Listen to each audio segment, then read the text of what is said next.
Hello, everybody, and welcome back to Revolutionary Left Radio. I'm your host and comrade, Breht O'Shea, and today we have on John TheLitCritGuy for the third time, this time to talk about Postmodernism or the Cultural Logic of Late Capitalism by Fredric Jameson. John has been on our Gothic Marxism and our Capitalist Realism episodes. This is kind of like a really cool three-part series. I mean, I'm sure you could listen to all three back-to-back and find something really interesting, or you could listen to our Capitalist Realism episode, our episode on post-structuralism and postmodernism, and then this one, and get a really cool overview of some of the deeper issues here at play. But yeah, we're really excited to have him back on. And as always, if you like this episode, if you like our show, you want to support us, you can support us at patreon.com/RevLeftRadio. We have a bunch of different stuff, including a Discord chat, a private Facebook group, and a book club. And this month's book club, we're going to be reading The Social Basis of the Woman Question by Alexandra Kollontai from 1909. So Marxism, feminism, it's really interesting. I'm really excited to do it. So yeah, if you like the show, you want to get dope shit in return, check us out on Patreon. Having said all that, let's go to our interview with John TheLitCritGuy on Fredric Jameson's famous work of Marxist theory, Postmodernism, or the Cultural Logic of Late Capitalism.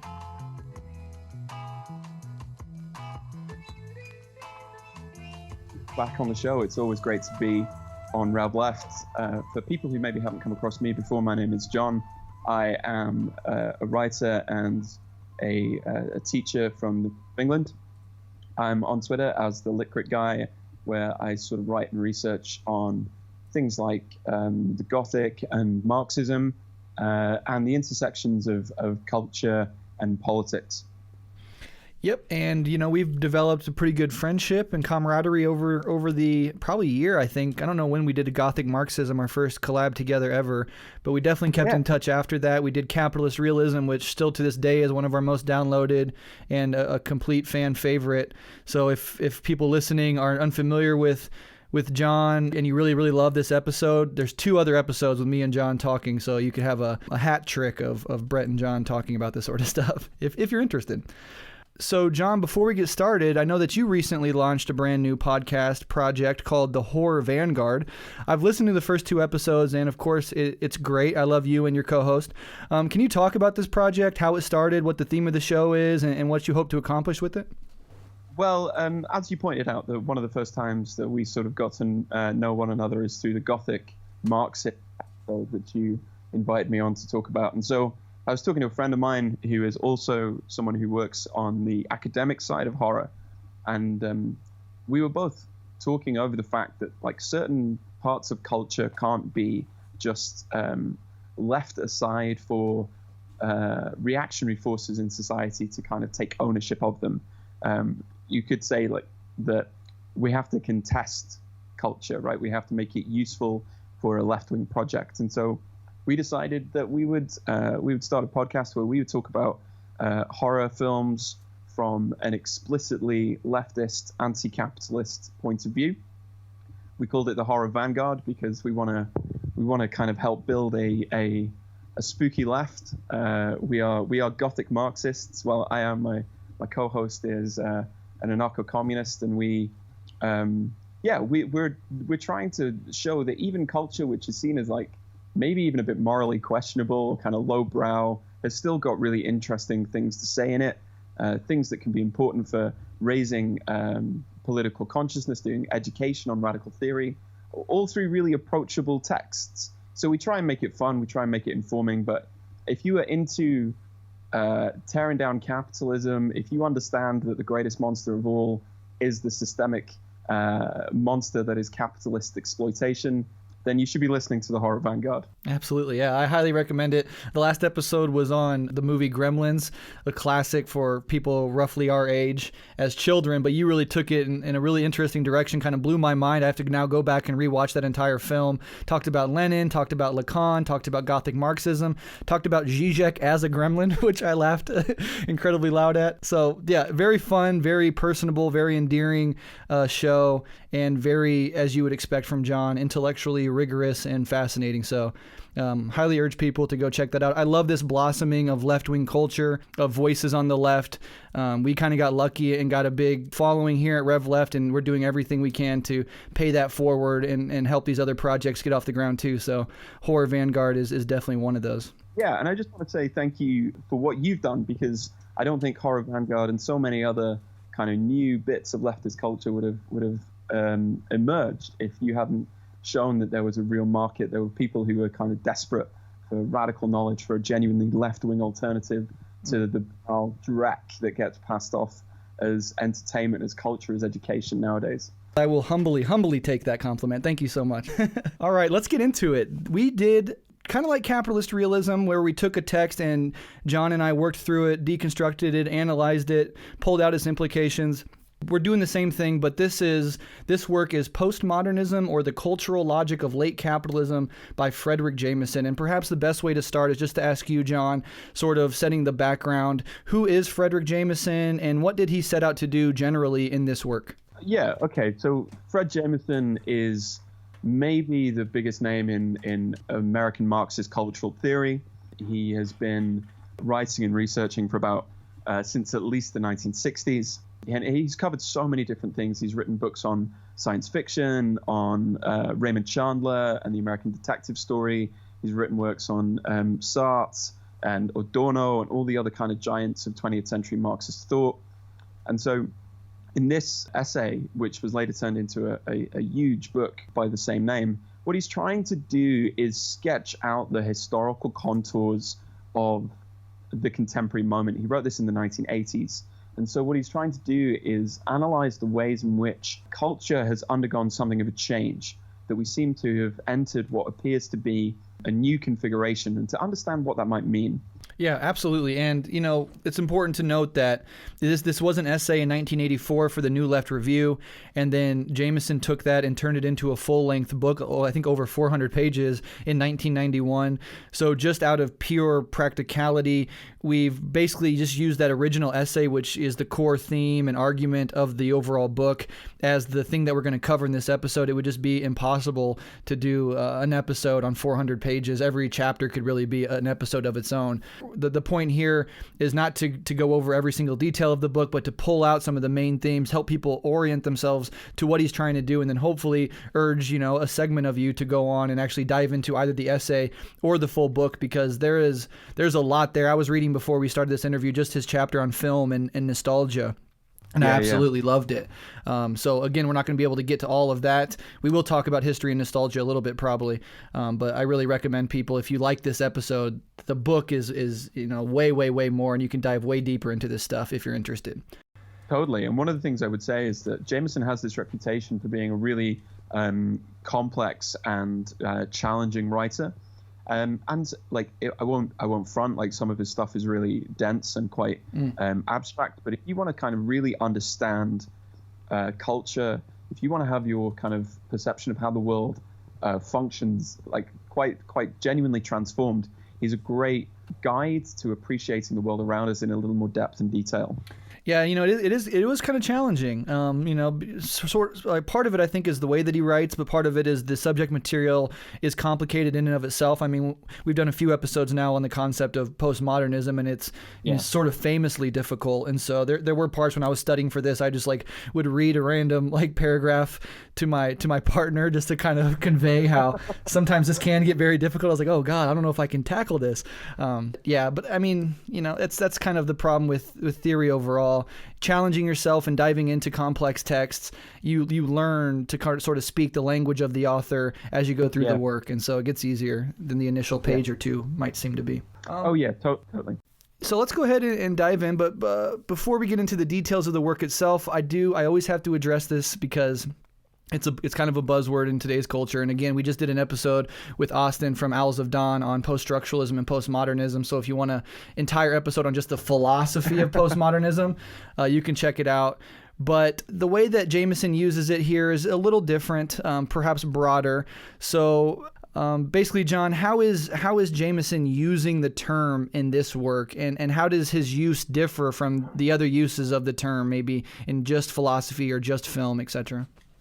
Yeah, so the problem with postmodernism as a term, right, is that it's so highly contested. And if you ask any sort of a group of intellectually curious people to come up with a definition, they'll give you like 10 different definitions. And so you'll have particular things for a certain cultural field, like film.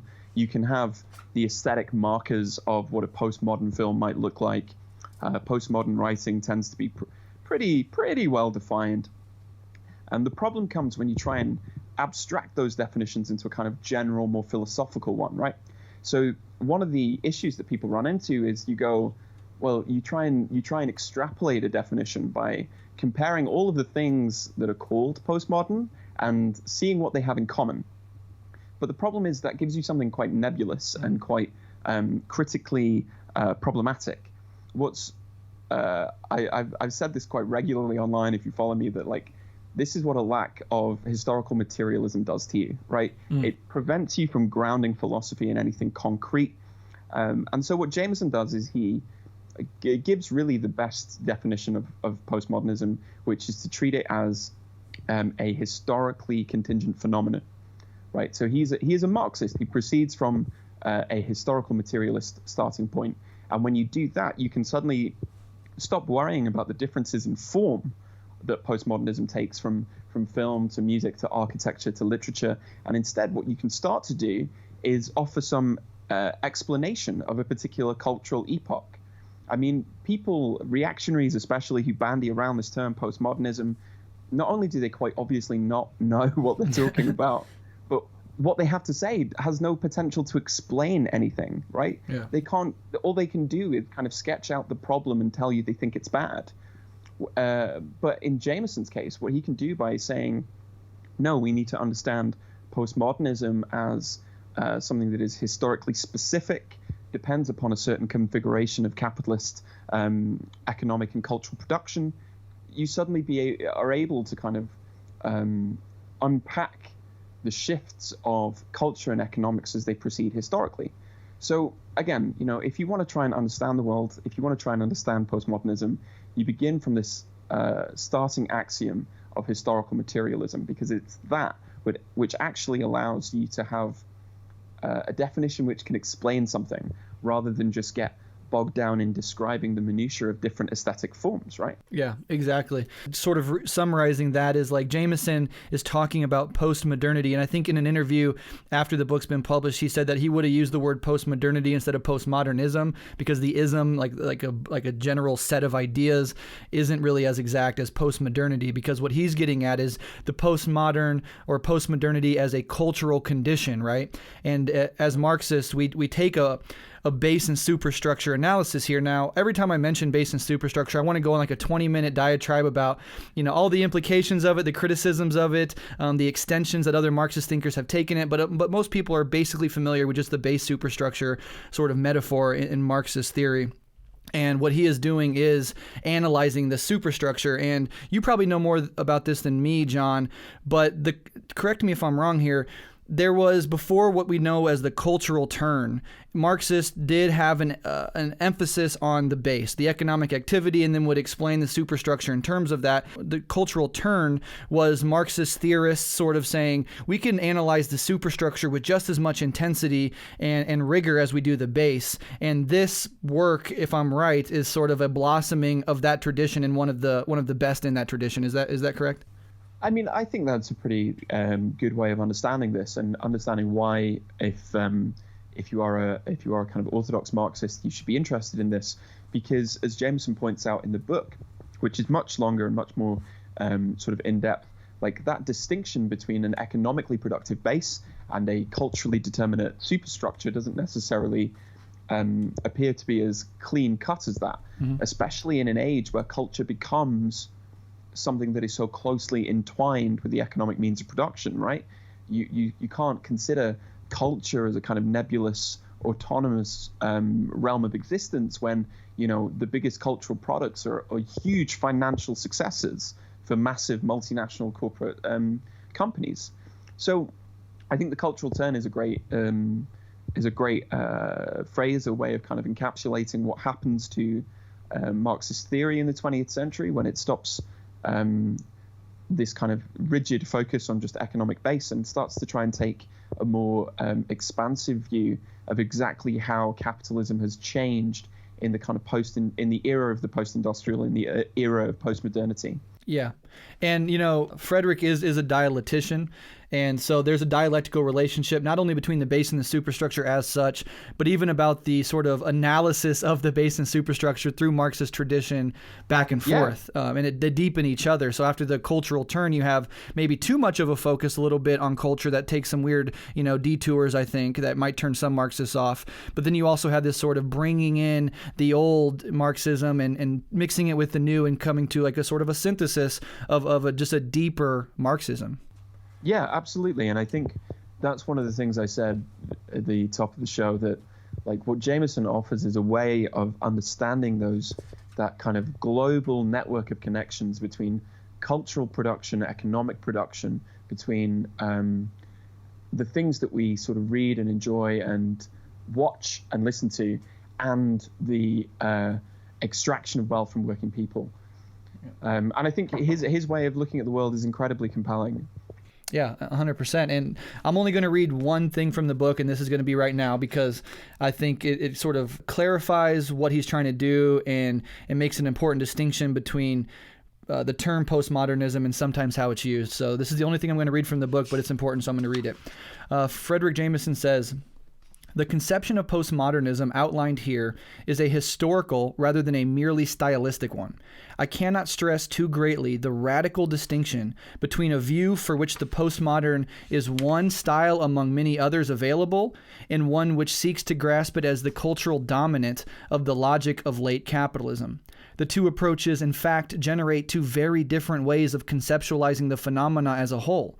On the one hand, moral judgments, about which it is indifferent whether they are positive or negative, and, on the other, a genuinely dialectical attempt to think our present of time in history." And this is really important. This next part sort of puts him as a dialectician in a really interesting way. He says, "The distinction I am proposing here knows one canonical form in Hegel's differentiation of the thinking of individual morality or moralizing from that whole very different realm of collective social values and practices. But it finds its definitive form in Marx's demonstration of the materialist dialectic, most notably in those classic pages of the Manifesto which teach the hard lesson of some more genuinely dialectical way to think historical development and change. The topic of the lesson is, of course, the historical development of capitalism itself and the deployment of a specific bourgeois culture.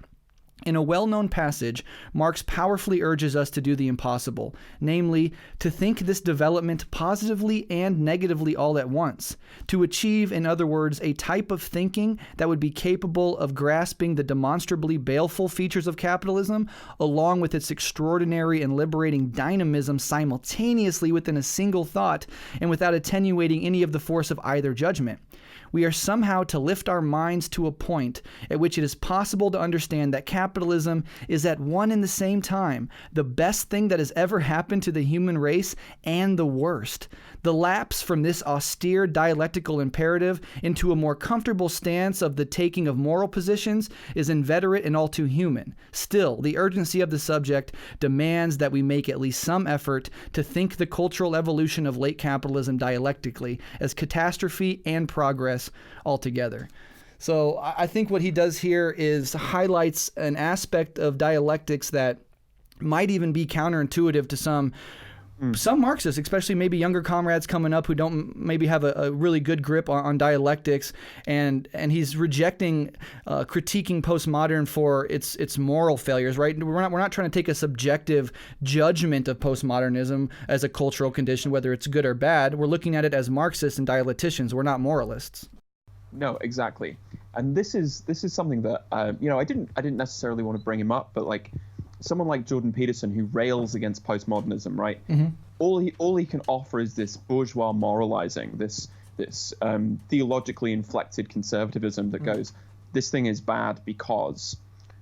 But as a dialectical thinker, Jameson, and I think the challenge that he lays down is for us, we don't get caught down in this trap of subjective moralization.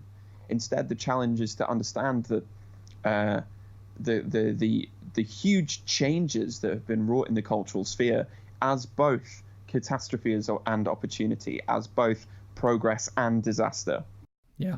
And the important part of being a Marxist is also to historicize capitalism and to historicize our current moment. And we're going to get into later how the postmodern condition sort of creates a psychological and cultural ahistoricism, and Fredric Jameson taking that and applying Marxism to it and historicizing it is liberating, and probably like an essential part of being a Marxist is to not let people forget that history still fucking exists. We're not at the end of history. It's still ongoing. And, you know, capitalist realism struggled with this concept as well. How do we break out of this confine, this cultural milieu of late capitalism, and offer a vision that can actually be meaningful and rally people to our cause? But again, we're probably getting a little ahead of ourselves there.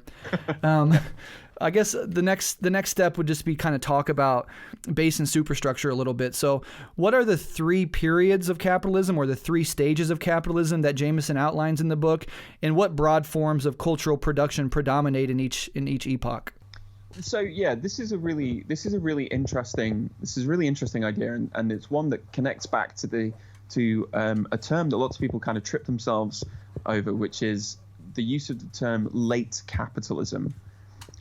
Obviously, because late implies sort of like this might be the end of capitalism, but I'll touch on that in just a second. So Jameson borrows this idea from the Marxist economist Ernst Mandel, who wrote back in the 70s on late capitalism. And Mandel and Jameson both kind of posit these three periods in the development of the capitalist mode of production, right? So firstly, what you have is a kind of competitive capitalism, which occurs, depending on the kind of historiography you take, from around 1700, maybe a bit earlier, to about the 1850s, and is marked by the growth of a kind of industrial capital within domestic markets. Now, that's also the emergence of something like the novel as a recognizable cultural form. So that's probably a good way of connecting the economic shift that happens with a cultural one. From there, you shift into the stage known as monopoly capitalism, which lasts from around the middle of the 19th century all the way to the kind of halfway point of the 20th century. And this is characterized by a huge growth of international markets, right? Lenin writes about this in Imperialism, the Highest Stage of Capitalism. Massive exploitation of colonial territories. And so at this point, those domestic markets suddenly become less important because greater profits can be extracted through that imperialistic capitalism, through that monopoly capitalism. Finally, then, you get a capitalism which emerges out of the wreckage of the Second World War. And really, Mandel was trying to sort of understand why and how capitalism survives this disaster. And so the dominant features that he picks up are things like multinational corporation, right? So suddenly you've gone beyond the concrete confines of a national border. Suddenly, corporations have freedom of movement now when people don't, right? Yep. Capital moves freely across borders. You have a globalized, not just an internationalized, but a globalized labor market. You have globalized supply chains. You have mass consumption. And instead of seeing this in kind of rigid terms, he uses like there's a kind of fluidity to it. There's this liquid flow of capital that rings the entire globe. Jameson takes things a little further and says that actually this isn't late capitalism as in a capitalism that's about to die. This is the capitalism of late. You know, it's the capitalism that happens to be around now. And he says for the first time, what you see a genuine worldwide capitalism as capitalism starts to, as he puts it, it starts to undo the kind of pre-capitalist agrarian and naturalized economies. And it starts to colonize places like the subconscious, the psyche, the mind, the imagination. They become areas which capitalism moves into too. So what you have is a huge expansion of capitalism proper, as it were. So those three stages, I think the thing I would try and point out is that Jameson's not talking about a kind of radical break, but an acceleration of capital, right? Capitalism has exploded and has gone into every single aspect, every single facet of our lives and our existence. Yeah, absolutely. Yeah, that's very interesting. And you mentioned something that I think is just worth sort of re-emphasizing, which is the idea that, you know, capital can move between borders, but labor can't. And when capital can move across borders, it means in part that it can go to the global south, for instance, and exploit cheaper pools of labor. And so that's why borders are still very much needed for labor, but not capital, because capital needs cheap labor, but it also needs other countries with higher standards of living that can consume the products that those cheaper pools of labor create. And so you see in the 21st century a militarization of the border, and it is in service entirely to global capital. And just recently, on the Border Patrol basically killed or neglected to the point of death a 7-year-old girl named Jacqueline Rosemary. She's a little 7-year-old girl trying to cross the American border from the south, trying to with her parents to make a better life. And because of the neglect that she got under the auspices of the U.S. Border Patrol custody, she died of thirst, shock, and exhaustion. So, you know, the border situation, we can talk about on the abstract level of capital versus labor, but we also have to understand the very material consequences of what it means to militarize those borders and just whose shoulders and heads that militarization falls on. And just recently in the U.S. this week alone, it fell on the head of a precious, innocent little 7-year-old girl. So we should keep that in mind when we talk about borders. I mean, this is important to drive home, right? Like, it's very easy to think of cultural theory and a Marxist take on culture as being abstract, but there are vicious violences that underpin the cultural present, and we need to be aware of that. Jameson says as much in the essay when he says that any take on postmodernism, whether you condemn it, whether you approve of it, is at the same time, implicitly or explicitly, an argument about contemporary neoliberal capitalism. So again, we're not moralists, but there is a kind of real and concrete connection between these kind of abstract philosophical ideas and life or death struggle. Yeah, absolutely, and that's important to keep in mind for all of us. But moving on, can you explain what is meant by postmodernism as a cultural dominant, as Jameson calls it? What does that mean, and why is this concept sort of important to Jameson's overall argument? Yeah, so he says this about postmodernity. It's the culturally dominant form, right? What this means is that it isn't the only form that exists in this particular moment. He points out that there are kind of anachronisms and there are things which don't necessarily fall under that rubric, but it is the dominant mode of cultural production, which has markedly different stylistic manifestations, developments in fine art, in video games, in music, in architecture.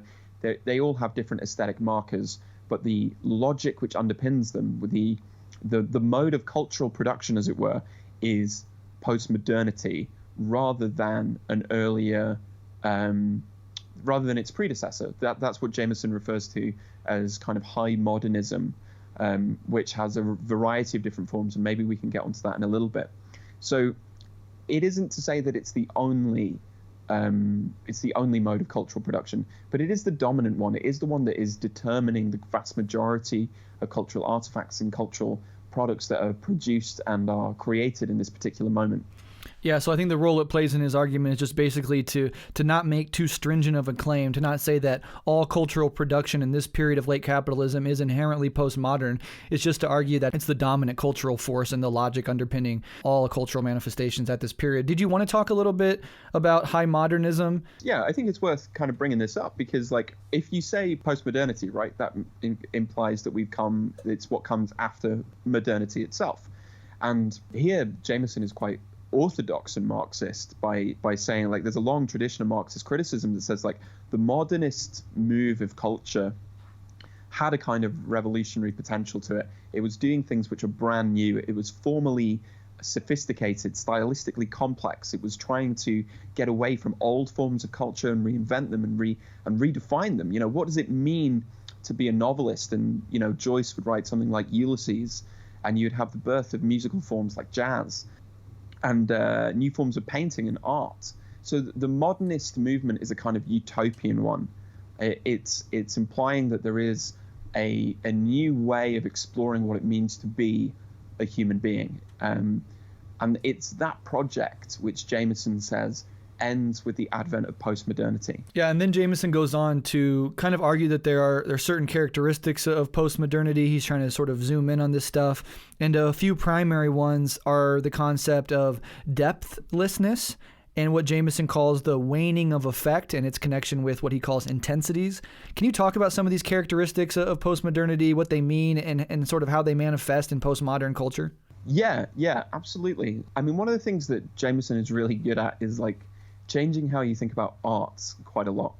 And he gives, in the essay, which he gives this long reading of a really famous painting by Edvard Munch called The Scream, which people have probably seen. It has been memified countless times. And it's this kind of semi-realistic figure with their hands clasped to the side of their head and their mouth open in this kind of terrifying scream. And Jameson talks about it as being emblematic of these kind of modernist themes of alienation, of the stress of subjectivity, and he describes it as this incredibly powerful work of art which has a sort of huge potential of being affective, producing an affect, producing a response in the viewer, in the reader, as it were. And he says that modernist art aimed for that intensity of affect, and that's communicated through its aesthetics and through its structure, and through the kind of wealth of signification, of detail, of depth within the image. You could write a whole book on something like The Scream. Academics spend their careers talking about writers like Virginia Woolf and James Joyce. But in contrast, when you get onto postmodernity, what you have is you have a kind of a depthlessness of affect. What you have is, he talks about this in terms of Lacan and the sort of breakdown of signification. We stumble through the wreckage of World War II, and suddenly nothing seems to make sense anymore. A great example, and a really famous example of a depthless example of subjectivity is Mary Harron's film adaptation of Bret Easton Ellis's novel American Psycho. So in American Psycho, Patrick Bateman is this violent capitalist. He's this misogynist who delights in inflicting pain on sex workers, but he's also constructed a sense of self entirely out of brand products. There's this really famous sequence in the film where Bateman, who's played by Christian Bale, talks about his morning routine. And the only way he can make sense of himself as a person is by listing off all of these branded cosmetics and his exercise routine and his suit and where he gets his haircut and the gym that he's a member of. And so there is a connection here, right, between the violence that he doles out, his position within the capitalist system because he works on Wall Street, and the fact that he seems to have no coherent sense of self anymore. So that's a really great example of what we could call a depthlessness, a lack of affect in postmodern art. Yeah, another, just to kind of flesh out more examples, one thing that comes to mind when I think of like modern art and, talking about the Scream, something like that, is like Picasso's Guernica, which very much comes out of the Spanish Civil War and the sort of murderous intensity of that historical event and the rise of fascism. It's deep, right? The piece is getting at something deeper about human life and about this historical event. It's trying to say something about it. And compared to that might be what many of us know as like Andy Warhol's commodified sort of lack of depth art. Is that a fair comparison? Yeah, totally. I mean, Jameson actually mentions, I think it's in the book version, he talks about Guernica, and he makes the point that artists like Picasso used to be shocking. Their work would appear and it would be dangerous. It would be so disturbing to what people assumed art was that we would have to try and wrestle with it and try and understand it. But now, Guernica is a print that you can buy and put in your house, right? It's been memorialized. It's been turned into a monument. And so it's now kind of dull almost. Yeah. In fact, it reminded me, because last episode we did together was Capitalist Realism. And in Capitalist Realism by Mark Fisher, he has, like, I think the first few pages are about this movie that I just recently saw called Children of Men, and Guernica has a role in Children of Men. I'm not going to get into the entire argument there, but it's really, really incredible, and also highlights it, because we're going to talk about a little bit the connections between Mark Fisher's capitalist realism and this work by Fredric Jameson. But certainly there's a lot of interplay there, and I would highly recommend people go check out that film, Children of Men, especially. But my favorite quote about Guernica, Picasso, for as problematic as he was also a communist. And he has this quote where, Guernica is basically the tragedy and misery inflicted on people by fascism. And he had this situation where German soldiers once came up to Picasso, and they looked at Guernica and they asked Picasso, "Did you do this?" And Picasso said, "No, you did," kind of flipping it on his head and saying, the horrors of this are fascist, they're fascist horrors. And I just love that story. That's one of the reasons why this is so important, right? And one of the reasons that someone like Adorno, the great thinker of the Frankfurt School, would say, after Auschwitz, to write poetry is barbaric. And the reason being, because that modernist project, that idea of a kind of utopian new way of living, was also coincided with and was conterminous with this mechanized death cult, this loser ideology of fascism. So we get to the end of modernism, and so, like, where do we go? Right. What do we have to return to? What do we have to kind of pick up and salvage from the wreckage and try and carry forward into the rest of the 20th century up to the present day? Yeah, exactly. And I think a lot of people, sort of just one last thing on the depthlessness of it, a lot of people are familiar with this if you just turn on, here in the U.S., FM radio, or you turn on cable television. The content of what's being given to us on these major channels of cultural production are very shallow, and there's not any real depth there, and that's a manifestation of the condition of postmodernity, the cultural condition that we're living in. Yeah, totally. I completely agree. So moving on to commodities and commodity fetishism. Karl Marx famously talked about commodity fetishism, whereby the social relations between human beings become perceived as economic relationships between objects, and Guy Debord, in his famous work, The Society of the Spectacle, takes that concept and applies it to advertising and television in the middle of the 20th century, labeling the mediation of social relations by images the spectacle. Jameson, following in both their footsteps, I would argue, has talked about commodification as, quote-unquote, the logic of social life today. So with all of that in mind, what role does commodification play in the cultural condition of postmodernity, and how is it, quote-unquote, the logic of social life? Yeah, I think this is really important, and I sort of touched on this a little bit earlier when I talked about the way in which Jameson argues that what's happened in contemporary capitalism and late capitalism has been a kind of a territorializing of areas of life which once seemed to be immune from it. I mean, at some points he writes with kind of horror that, like, the logic of surrealism, the earlier surrealist artists were now being turned into adverts and posters to sell products. But now that's so commonplace, we would hardly think it worth remarking on, right? I literally have a melting clock from Salvador Dali's surrealist painting on my bookcase. It's been commodified and sold to me as a clock. Yeah, exactly. If you're interested in reading the book, I wrote a kind of commentary on the opening section of the whole book, which I'm sort of using as a way of trying to I'm selling and kind of distributing to people who might need it. And I talked about this in the context of politics.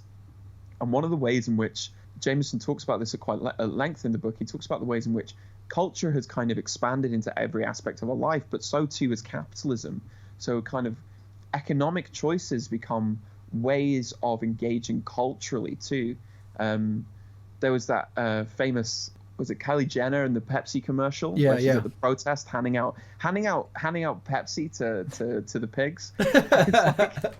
And it's like what's being told to us in that series of images is consumer choice is the way in which you exercise political agency. Mm-hmm. Right? So even your politics, even the thing which is supposed to be a matter of principle, a matter of dialectical materialist science, becomes something that you purchase. Companies like Nike, which can run on exploited labor in the global south, can still give someone like Colin Kaepernick a huge ad deal. So like commodification becomes something that we are pressured into at every stage of our life, right?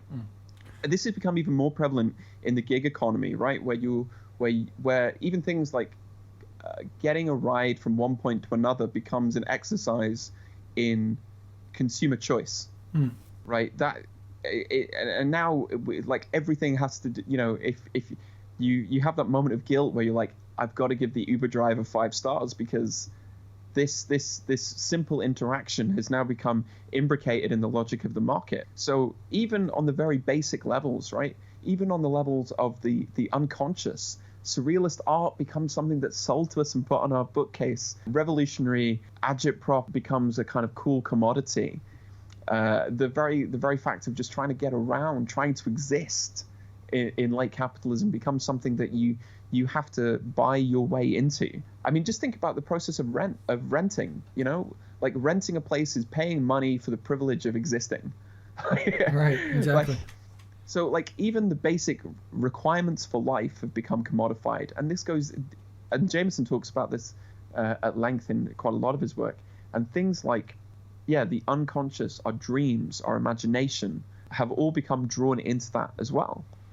Yeah, I mean, exactly. If politics and culture and art is all a part of it, well, so is psychology. So is how you perceive yourself and others. That's all very much a part of it. And I kind of want to dig down on this a little bit because I think there's a lot of really interesting stuff that we can talk about when it comes to commodity fetishism, when it comes to the spectacle, as Guy Debord talks about, which is this mediation of social relations by commodities and sort of images, right? Representations of who you want to be. And, you can find some of this in like punk lifestyleism, where by dressing yourself perhaps in the adornments of a radical aesthetic, maybe having like the Clash jacket and the purple mohawk or whatever, but how limited that is politically. And then also the idea that we're all familiar with, which I'm sure if you've been a communist for more than 2 days, you've had some reactionary bring this up thinking they're the first ones to do it, but the idea of like Che Guevara shirts, where it becomes this global commodified symbol of something, but the symbol of what it originally symbolizes is now actually just extracted. And you see people like no longer there. Yeah, you see like celebrities wearing it, and they couldn't even explain who Che is, and that goes a long way. And this might seem a little weird, but I was watching something at the very end of last night. It was basically a Vice documentary on lean, right? On what is known in hip hop culture as sip and syrup. It goes back to like UGK and Pimp C, rest in peace. But basically this idea of how hip hop culture itself has taken on the drug lean and turned it into an image and a social status and a commodity, such that people at parties, right, that want to be in this hip hop culture are participating in this in a very interesting way. One, the economics is the cost of it goes up, right? As more people demand it, the cost rises. But a deeper level is the status symbol that it portrays, right? When you go to a party and you have lean, not only are you drinking the drug, but there's a whole aesthetic associated with it when it comes to 2 styrofoam cups stacked on top of each other, and the lean goes in the top cup, right? It's very silly, but like that's the most authentic, quote unquote, way that you can consume lean. And what it becomes is you're representing to other people that you're in the know, that you're part of this culture. You're saying, this is kind of who I am. I'm putting forth a representation of myself, and I know that I'm a part of this thing because I have the little nuances of the commodity, of the image, the double styrofoam cup, So I'm representing myself to somebody as that thing, but it's mediated, right? You're not actually having an authentic connection with somebody else. You're merely representing yourself to somebody else. And we can see it very obviously when you scroll through Tinder, for example, or social media. It's very obvious how this works, but on these lower levels that you might not even think about, it's always operating there as well. And I think we're all guilty of it, even if we're not aware of it. Yeah, no, totally. And I think it's really interesting that you choose that example, because like I actually think that the kind of drug of choice of any kind of cultural movement tells you a lot about that age, right? Back in the 70s, it was like the psychedelics.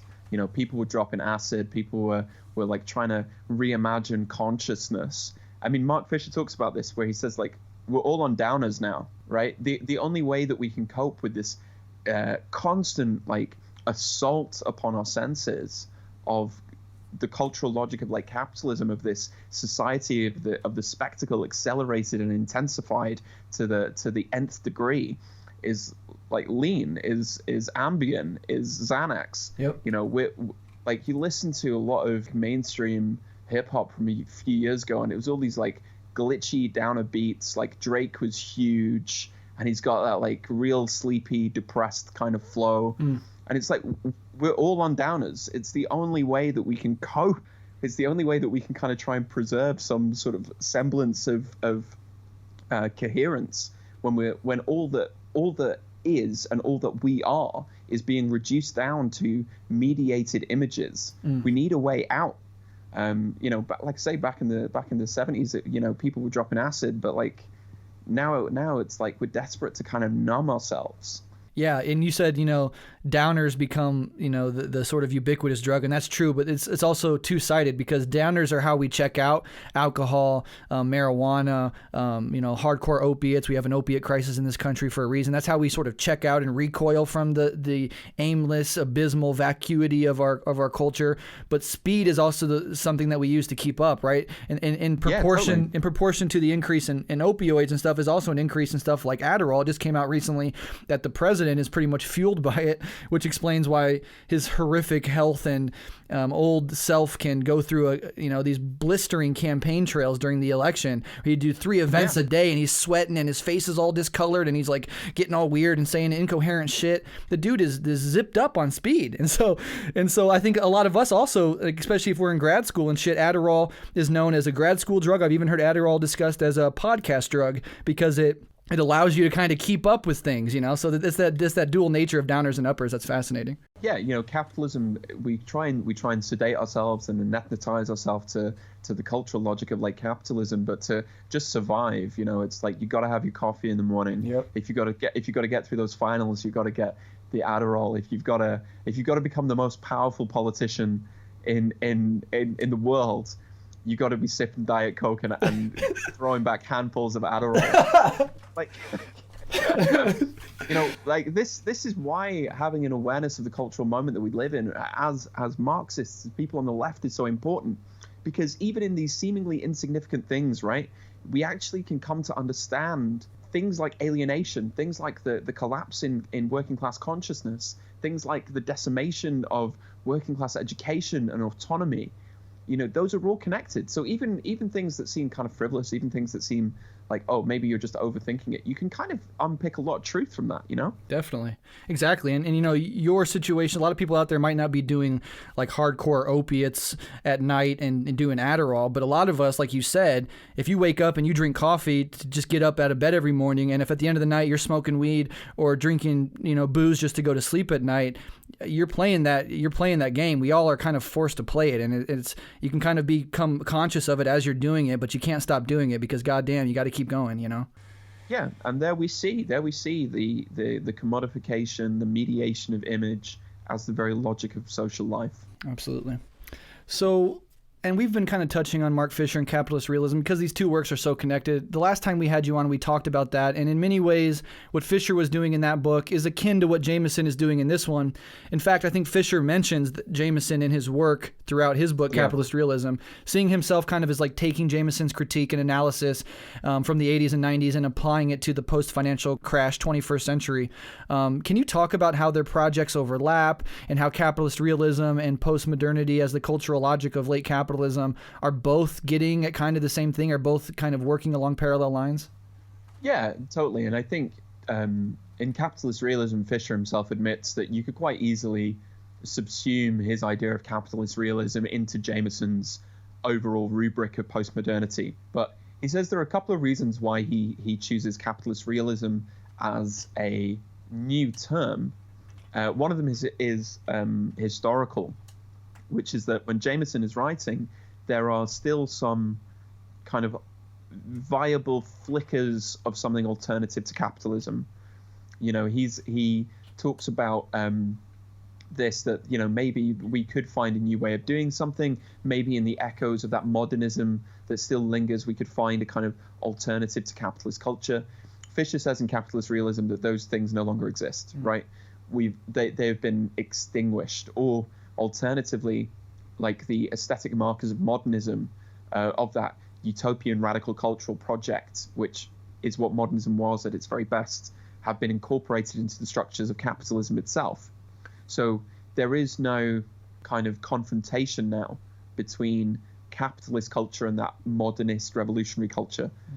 There is no modernism is done. Like right. It's over. We can maybe go back to it, but it's not the model for kind of cultural life anymore. It's a sort of cool aesthetic style that maybe if you want to win a prize, you might decide to dust off. And so Fisher is in some ways a lot more bleak than Jameson. And he says that actually the processes that Jameson describes back in the 80s and the 90s have intensified, they've accelerated, they've expanded, and the vestiges and ruins of that utopian modernism have been commodified themselves. So whilst we could absolutely just take Fisher as sort of writing a new spin on Jameson's postmodernism, there is a sort of like bleaker, more urgent streak to what Fisher is saying, I think. It reflects the optimism and pessimism of their respective times. Jameson, although he's a Marxist, and to be a Marxist in Reagan's 80s is a horror show of its own. Still, the 80s and 90s, relatively in the imperial core, were little outbursts of basically economic growth that led to some optimism. And Mark Fisher, operating after the 2008 financial crisis, given all those accelerations you talked about, and given the sort of economic base just imploding on itself, and still, even after that, none of these motherfuckers went to jail. None of these bankers, none of these white-collar criminals had to do anything, and the banks were bailed out while regular proletarian people were being kicked out of their fucking house. And so even in the face of the worst economic global capitalist crisis since the Great Depression, we can't muster anything in response. We can't do anything meaningful given all the literally capitalism collapsing, and we still, in that moment of huge opportunity, are unable to make anything of it. And in the same way, I think, members of the Frankfurt School were struggling with this, why is this revolution not happening? Let's look at culture, let's do all this stuff. Mark Fisher's kind of doing the same thing. It's like, here's another opportunity where we could have done the thing, but we didn't. And that needs to be explained. So you're right. It's not just taking Jameson and just updating it. It's also, it's developing that line of argument inside, leftist or Marxist theory. Yeah, absolutely. I mean, he talks about like Jameson writing before the fall of the Berlin Wall, right? There did seem to be still a kind of viable alternative. Yeah. But when the wall comes down, you have the expanse of the American capitalist empire, with McDonald's going into the former Soviet republics. Ugh. And it's like, well, now those spaces, those little flames that were burning in various places around the world have been viciously stamped upon. Exactly. And it's also worth noting that although the 90s might have been a period of optimism and economic growth in the imperial core in places like the former Soviet bloc and in places like Cuba, the 90s were an absolute horrific time of like chaos and suffering as capitalism reprivatized and asserted itself across the globe in the areas where, Soviet socialism had collapsed and disappeared from. So there's that dual nature there. I don't mean to say that the 90s were optimistic for everybody, of course. Yeah, of course. But moving on, this might be one of the last questions. This is one that I struggle with because I'm simultaneously like deeply fascinated, and I really want to fully understand this critique. And I think we're lunging at it on our last episode of Capitalist Realism. But at the same time, I feel like I'm missing something, or I'm still trying to put together exactly what this critique is. But one particular thing they both talk about, Fisher and Jameson, is time and how it functions psychologically in late capitalism. An essential component of any Marxist analysis, as we noted above, is that it is rooted in history, and therefore it historicizes capitalism. Capitalism thus ceases to be human nature or the end of history and becomes just another epoch of human development. But a peculiar aspect of postmodernity and capitalist realism is the way in which time and history and the future itself is obscured or collapsed or even negated. In fact, Jameson says in the introduction that, quote, modernist history is the first casualty and mysterious absence of the postmodern period, end quote. So can you talk about time and history and what happens to our perception of both under the reign of postmodernity? Yeah, absolutely. And I think this is it's quite complicated, but it's an important thing to sort of accept. and maybe be prepared to sort of examine ourselves a little bit in the ways in which we are maybe not aware of how the ideology of capitalism affects how we think as well. So Jameson talks about the notion that what happens in postmodernity with the absence of depth is the absence of history, right? So old buildings are torn down and some sort of plate glass monstrosity is thrown up, and even in the US, there's this constant need to renovate, to build something new, to replace, and there is you pave over history, literally. We pave it over, and so all we have is what we can see around us. If you walk through any post-industrial city in the UK, what you'll see is like, for example, my city, Manchester, it has an old historic quarter, which if you walk through now, what you'll see are these huge holes punched in the social fabric of the city, where a bulldozer has just like demolished a building that's been there for 120 years.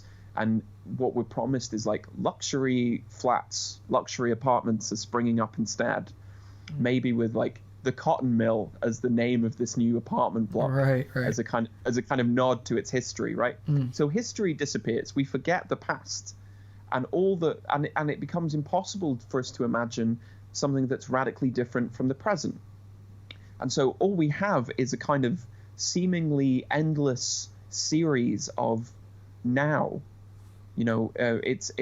It's a sense of history where today seems the same as yesterday, and it's going to be the same tomorrow, and it'll be the same the day after that, and the same the next year after that.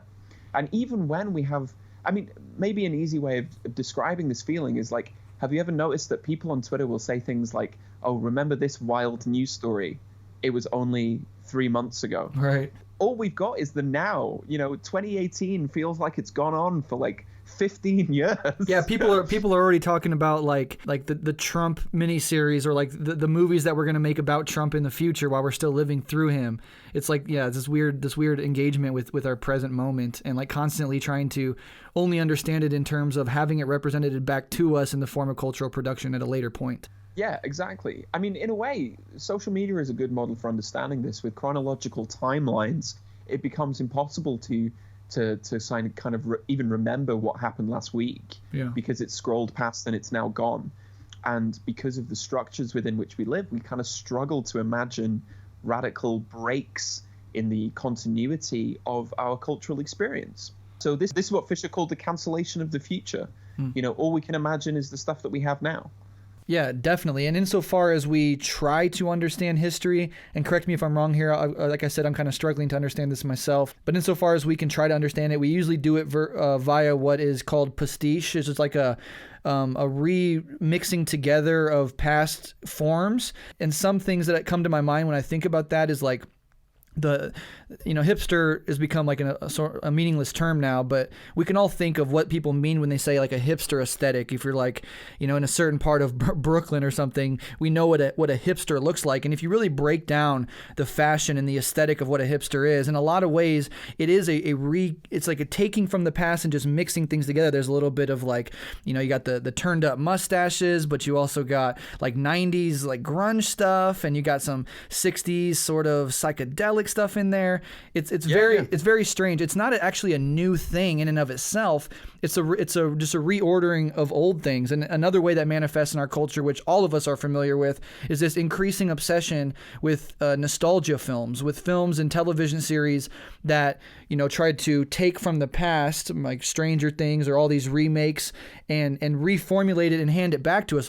Lion King is coming out now, and that was huge for me as a kid. Yeah, and I'm like simultaneously excited about it because it's like my favorite Disney movie of all time, but I'm also like, I see in it like this sort of critique, and I'm like, God damn it. I don't know. Jameson talks about two terms. He talks about parody and he talks about pastiche. And he says in the era of modernism, what you could have parodies, right? Parody is a kind of mocking of a dominant style. So to have a parody, there must be a kind of not a normative, but a sort of common accepted aesthetic standard that you can kind of mock and you can hold it up. But like right now, what we have, he says that postmodern culture falls into revivalism and pastiche. And he exactly makes this point about the nostalgia film, where instead of creating a genuinely new cultural form, all we can do is, because we can't imagine that, all we can do is we can go back to old cultural forms and try and find something in them that will speak to where we are at the moment. He makes the point with Star Wars, right? That Star Wars, when it first came out, the original trilogy done by George Lucas, is basically a pastiche of really old kind of grand narratives that someone like Joseph Campbell would pick up on, and the kind of Buck Rogers serials from like the 1930s to the 1950s. And all he's done is kind of rework and reconfigure them. But the pastiche is not kind of meaningless. There's still something in there that seems interesting. We get a kind of sense of pleasure out of experiencing these old aesthetic objects. We get to kind of play with them one more time. But like these, you mentioned The Lion King, but Disney have been on this kick of like remaking kind of classic animated films and doing them as live action or as like very high-tech CGI in the case of The Lion King. Yeah. And I totally understand what you mean. There's this kind of nostalgic thrill at seeing a kind of familiar aesthetic form up on the screen. But at the same time, is it not kind of tragic? Is it not kind of a sense of cultural lack of imagination that all we can do, it was the 80s that came back and now we're into the 90s. Netflix shelled out $100 million to keep streaming Friends. So we're desperate to keep reliving and re-exploring old cultural and aesthetic forms. And so that is a very seductive and very appealing and maybe even enjoyable. But there are things in there that we should be really cautious about, because it shows that the kind of ability to imagine the different is a finite resource. It's something that could slip away. Yeah, and it also begs the question, it got me thinking, if what we're doing now is sort of like intensifying our nostalgia throwback, and if we're going from the 80s to the 90s now, and nothing really fascinating or new or truly progressive is being created, I wonder how that nostalgic impulse is going to operate 50 years from now. Like, what is maybe it's hard to see because we're in the fog of our own epoch, but I struggle to see what the aesthetic of the 20-teens are necessarily, given so much as they are sort of recouplings and reorientations and reconfigurations of past aesthetics. It seems like, what are we going to be nostalgic about, when we're 50 years ahead, looking back on the time we're living in now? I don't know. I mean, one of the biggest kind of movie franchises is the Marvel Cinematic Expanded Universe, right? Yeah. And that's based on 20th century stories retold with 21st century technology. They're fun spectacle, and they appeal to us, and maybe there's some stuff in value in there, but are there breaks? Are there kind of radical changes? Is there like, the kind of shock of a cultural form that seems like genuinely transformative?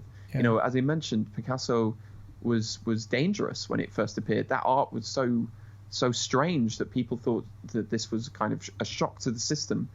And the worry is that maybe there are no shocks left. Maybe all that there is what we've gotten used to. Yeah, it's very challenging. Like, it makes me want to sit down and really try to think this through. I mean, I've been trying to do it. It's really interesting. I guess another thing that comes to mind is, and maybe I bounce this off you, the monotony of the workday, the sort of cyclical, tight cycles of our day-to-day experiences, given that they're in these 24-hour cycles of like wake up, go to work, come home, sleep, and on the weekends they're punctuated by moments of going to the bar, and then you start the cycle over again. I wonder if that monotony, especially in the heightened gig economy where you have maybe 2 or 3 jobs, that monotony plays in to the sort of ahistoricism and the lack of like a feeling of real time and progress that people feel because they're just running in these tight cycles of nonsense. Yeah, absolutely. There's a talk Fisher gave that I remember watching where he was talking to a group of like students, and he said to them, I don't understand why you aren't angrier at how much has been robbed from you. There were things that used to exist in Britain, which was like institutions of kind of popular modernism is what he calls it, a popular culture that was intellectual and was ambitious and was trying to do things, a social safety net that was well funded, education that was seen as free. And obviously none of that is kind of perfection, but it has been systematically stripped away and become unimaginable.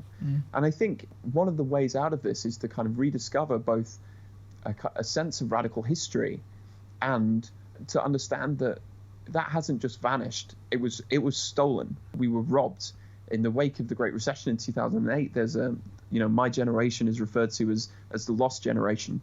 The generation that won't have a higher living standard, that won't earn as much, that won't be able to retire, that won't be able to own homes. And it's like that happened deliberately. And it would be easy to accept that as something that is just natural in the state of things. And kind of culture encourages that, that sense of monotony, that sense that capitalism never sleeps, that sense that we constantly have to be going and going and going. But, I remember watching that video and thinking, we should be angry. We should, things have been stolen from us. Yeah. I mean, definitely. I feel that anger. I try to convey that anger to people. I try to a lot of people, just because of the life they live, are kind of complacent and non-reflective about just how fucked up shit is. And I think people, it's sort of a manifestation of their internalized powerlessness, whereas nothing really we can do to change it. No matter if we get Obama or Trump, the two almost furthest apart that the bourgeois system can vomit up. My day-to-day life as a member of the working class doesn't change. I'm still fucking struggling. I'm still trying to pay rent. I'm still trying to make sure my kids eat healthy food if I can afford it. So all of that stuff is just it's always there. And so people kind of just clock out and sort of restoking their anger. And no, this isn't just some abstract situation we find ourselves in that we can't do anything about. This state of affairs exists for a very certain reason. It serves very certain interests, and God damn it, if we can all get together, maybe we can do something about it. yeah, exactly. Which leads very nicely into the final question, and you gestured toward it a little bit in your last answer, but given this rather bleak state of affairs that we find ourselves in, how do we break out of it? How does Jameson suggest we break out of it? How do we transcend postmodernity, neoliberalism in the late capitalist era? How can we overcome? So there are a couple of things that I would say, and none of these answers are exhaustive, and Jameson doesn't really provide an exhaustive one, but there are avenues, right? There are a couple of things that I will point out. Firstly, as I said, that a kind of re-engagement with radical history, and this is not the history of bourgeois politics or bourgeois capitalism, but genuine working class history. It's often been preserved. It's often been ignored and kind of shoved into university archives. And one of the reasons I started doing the things that I do as kind of public-facing work was to try and sort of get information that was contained and kept safe within university structures outside of it. This is why I think actually engaging with our history and knowing the fights that we've been through, knowing the ways in which kind of Marxist philosophy has shaped and has responded to culture is very important. Secondly, Jameson says that this is culturally dominant. He doesn't say it's culturally exclusive. There are still, I think, art forms where interesting things are happening, and we should encourage that, right? We shouldn't be passive and complacent people, because sites of culture are deeply important and can be challenged. And I mentioned that in relation to Horror Vanguard, and I think that's important, that we contest culture, that we don't just accept what we're given, that we push back and we create and we criticize. And thirdly, I think the thing that is really important is that meaningful political action reduces the anxiety of existence under late capitalism, right? I think anyone who has just talking to comrades, studying, training yourself, learning new skills, organizing, these are practical things that we can do. We are encouraged and conditioned to be passive. But one of the things that's maybe interesting in your episode on with Austin, you talked about the potential for something that's coming after the postmodern, right? Yeah. Austin said it could be called metamodernism, but one of the ways in which we could conceive of it is something like the new sincerity. Postmodernity is all about irony, lack of affect, and a lack of genuine desire.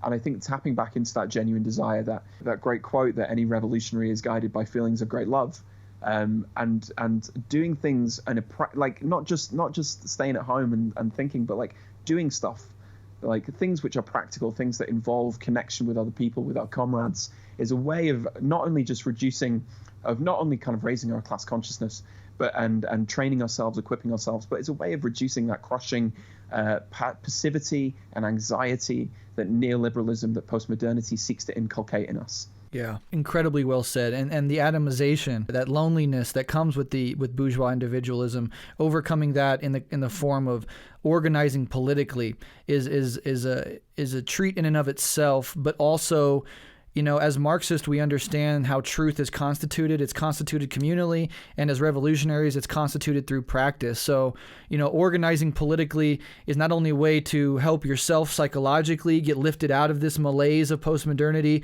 it's also the mechanism, if we have any at all, that we're going to be able to use to truly transcend it. And like I always say, you know, we're up against the clock because of climate change. So, we don't have centuries to make this happen. We have to start doing it now. And so I always urge people on whatever platform I'm given to really take organizing incredibly seriously. This is the only fucking way out. And the last thing I would say is, you know, making the working class conscious of itself as a class, which you were talking about, and Marx talks about. You know, there's like the proletarian class insofar as it's just the working people, you know, with a certain relationship to the means of production. But there's also the proletarian class as a class conscious of itself, and that requires historicizing itself. It understands itself as a historical product of capitalism, as a sort of dialectical product. And talking about history, talking about proletarian history, which is something we obviously focus on very extremely here at Rev Left Radio, is one way of sort of re-inspiring people. You're not disconnected and cut off from the past. If you are on the radical left, you have this amazing, beautiful proletarian history and tradition full of fascinating human beings of all stripes, and that in and of itself is incredibly inspiring. It raises class consciousness, and it helps in that process of the working class waking up to itself as a class and as the mechanism that can actually challenge the hegemony of global capitalism. Yeah, absolutely. And I think this desire to be alone, to be atomized, to be you know, irony poisoned, to be extremely online, you know, it's way that we are, you know, nothing more than kind of aesthetic radicals, right? Yep. You know, it's lifestylism. You know, I genuinely think that, like, one of the best things people can do is find things that they genuinely care about. Not things that they pretend to care about or they disavow the things that they're passionate about, but things, you know, the injustices that we see around us should bring out a kind of genuine desire to change things. And it's that which spurs us into action, you know. That desire is a key, I think, to really overcoming where we are. Yeah, absolutely. And last thing I'll say, I always say this, is this idea that social media is not politics. Social media has a limited use. I mean, it helps with networking, it helps with propagandizing. But if you spend hours every day on social media arguing with even just right-wingers or arguing with other leftists about ideas about how the world should be, and that takes up more of your time than actually thinking about how you can educate the apolitical, how you can organize in your community, how you can become a better revolutionary in and of yourself, then you're not actually doing politics. You're actually just the perfect neoliberal subject, because your politics now has, as you said, been reduced to an image, to the spectacle. It's a lifestyle thing. It's a posturing thing that you do online, and capitalism is fully fucking content with the entire left spending all day on Twitter cutting each other's throats over 1917. If we're doing that, capital is winning. They love to fucking see that. So I really, really hope people take that seriously, because the temptation is there. It's so strong, but we have to resist it. Yeah. Like, if we want to escape the postmodern, it won't be done through more posting. Yeah, exactly. Well, John, it's always a pleasure and an honor to have you on, to just talk to you, to be your friend, to hear your hot takes. I'm so glad that you started this new podcast, The Horror Vanguard. I think the most anybody's been on the show is 3 times. Maybe you and a couple other guests have had that hat trick, if you will. But I don't see any end in you and I working together, and it's always a pleasure. Well, thank you so much from the bottom of my heart. Thank you so much, comrade. I am always delighted. I am at your disposal. But yeah, please do check out Horror Vanguard. We're at Horror Vanguard on Twitter. If you wanna get into the spooky left, come find us. Let's build a Gothic Marxism together. For sure. And one day, I still hopefully I believe that the day will come when you and I will meet in real life and share whiskey together. Hell yes. Hell yes. Again, just to reiterate, the Horror Vanguard on Twitter, at TheLitCritGuy on Twitter. You Google TheLitCritGuy, you Google Horror Vanguard, you will absolutely find it. Go check it out and support, different left projects. We're all sort of talking about theory and history and trying to increase class consciousness, but the thing about it is that all these different shows come from different perspectives. They all have different emphasis, and it's a fucking beautiful thing. The blossoming of a left cultural media landscape is good, actually, and should be encouraged, not shit on. And we should encourage as many voices coming out of the left, reaching people, especially as younger people are growing up and searching for alternatives. We have to be there on every front. And John does that. We try to do that, and all the people that we work with and talk to are trying to do that. And it's a wonderful thing. So again, it's a pleasure, John. Thank you so much. All right, comrade. Talk to you later. Thanks a lot, man. I'm not a ladies' man, I'm a landmine, filming my own fake death. Under an 88 Cavalier I go. Bye, nothing but the rear bumper's blown. But I was born for this flight, United 955 on the 5th of July. Back to SFOI, I joined the dark side, I didn't offend the sky. I was on consumer grade video at night.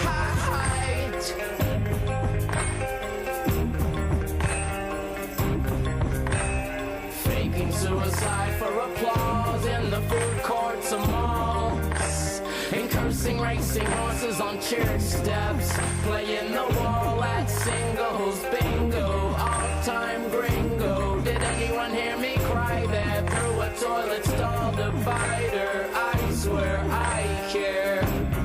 God, am I an example of a calculated birth to a star chart for clowns? I'm not under robin's eggs in a nest. You hit a manila envelope with one last little robin's egg in it.